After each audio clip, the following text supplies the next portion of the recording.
Hello, my name is Alexander Imani Cowan Rivers. I'm a research scientist at Huawei R&D London, and today I'll be presenting our paper that was accepted at the JAIR journal, HEBO, Pushing the Limits of Sample-Efficient Hyperparameter Optimization. Okay, so to set the scene, our goal is to maximize a black box function by finding a probably mixed variable x. Now, such a setting is widespread with ubiquitous applications ranging from molecular design to neural search, and importantly for this conference, AutoML. Now, one way of solving this problem is to follow a Bayesian optimization scheme that executes the following three steps on the left-hand side. So we first gather some initial random data, then we fit a surrogate model. We maximize an acquisition function of this surrogate model, which I'll explain later, to gain a new point x to evaluate in our black box function. And then we repeat steps 1 to 3 once we've got the evaluation of that new point. Now, in our work, we do extensive experimentation on the Bayes-Mark hyperparameter tuning package, because it's very fast to run. So we can run over 20 seeds for each method in order to gain confident hypotheses. And we also do some external evaluation, which I'll talk through later.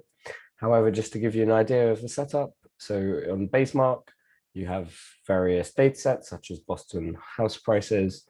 You have various machine learning models you can tune on these data sets, such as random forest, SVM, Lasso, K nearest neighbor, and the goal being to tune their hyperparameters such that they maximize or minimize some metrics such as mean squared error or accuracy on said data set. Now, importantly, we're also looking at the batch setting. So we do 16 batches of size 8, which ends up being 128 evaluation points. So the way we test our algorithm we propose in this paper is through 3 phases.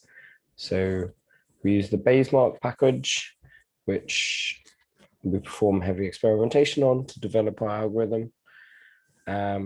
We then submit this to a black box optimization competition to see how it did, and then it was then evaluated on another set, so effectively making another leaderboard on a held out set of tasks. So really is pure black box optimization in the sense of we don't even know what those tasks are now that what they were evaluated on in order to get the final leaderboard for the NeurOps 2020 black box optimization challenge. All we know is our algorithm won and was superior in all of these phases.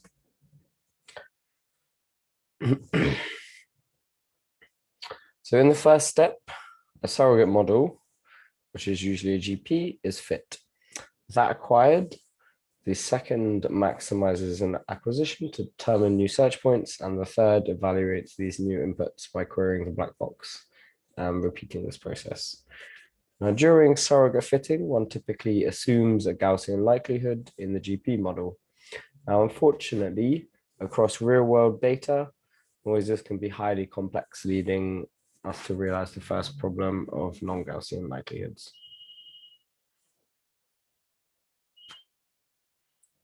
And we also performed some additional experimentation, as shown in the top table, on Bayes-Mark package, just to show that even simple machine learning models on simple, sometimes even toy data sets can exhibit heteroscedasticity or non-stationarity.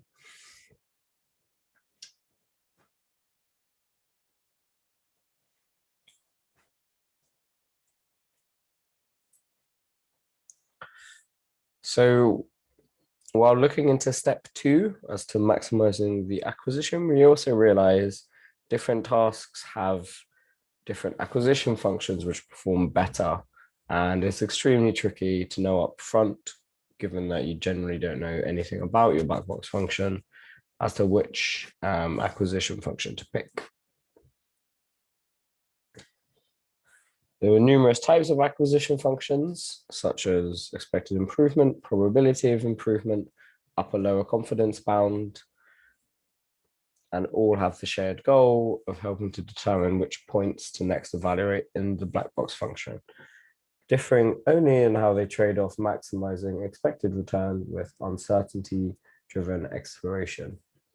And as I said, it is not clear which one in general is best to be chosen for each task.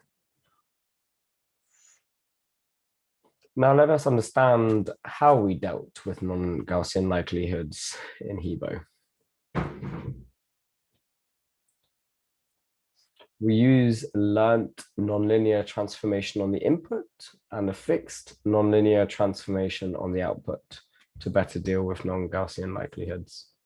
Specifically, we use a warped Gaussian process, which uses the CDF of the Kumar-Aswamy distribution, which is a bijective transformation that remains between 0 and 1. Importantly, it only introduces 2 additional parameters, A and B, per input variable, as shown in the equations above. Additionally, we apply a power law transformation on the output variables, as shown. This transformation reshapes the target data to better resemble a Gaussian distribution, as shown in the plots. And this leads us to the combined input-output warped Gaussian process marginal, where the output warping is actually done at the beginning, and the output warping parameters are set via maximum likelihood estimation before the Gaussian process is fit.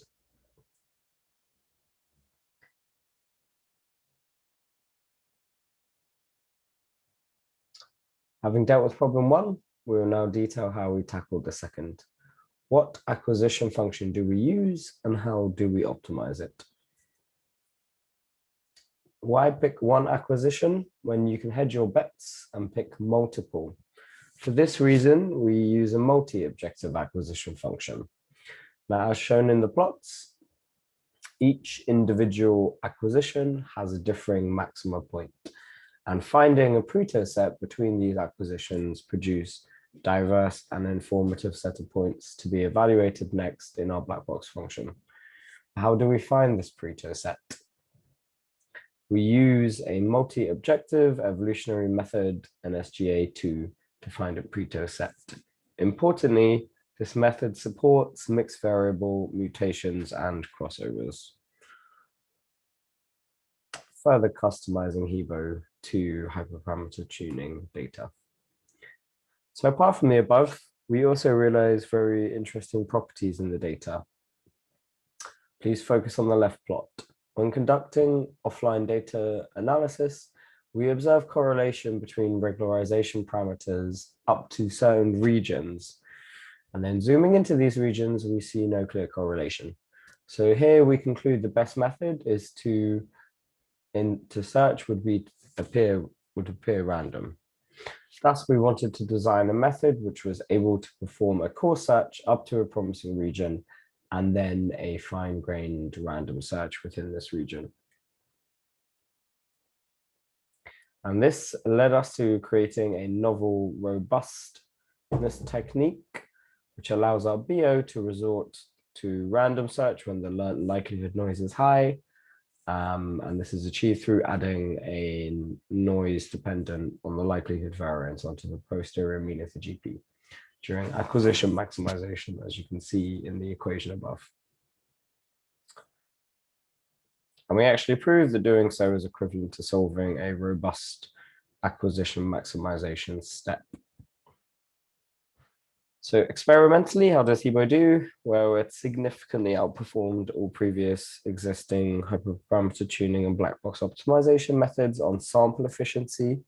Note, for some asynchronous methods which we compared against, such as BOHB and Dragonfly, with the focus of sample efficiency, we just took out the suggestion part of the algorithm, which we call the BB, the Bayesian optimization step. of the algorithm or the black box step per se, in order to have a fair comparison of sample efficiency rather than on time.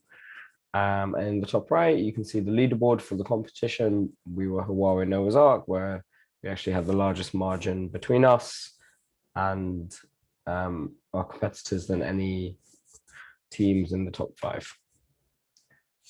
We also performed an ablation study to gauge significance of components, learning that generally the output and input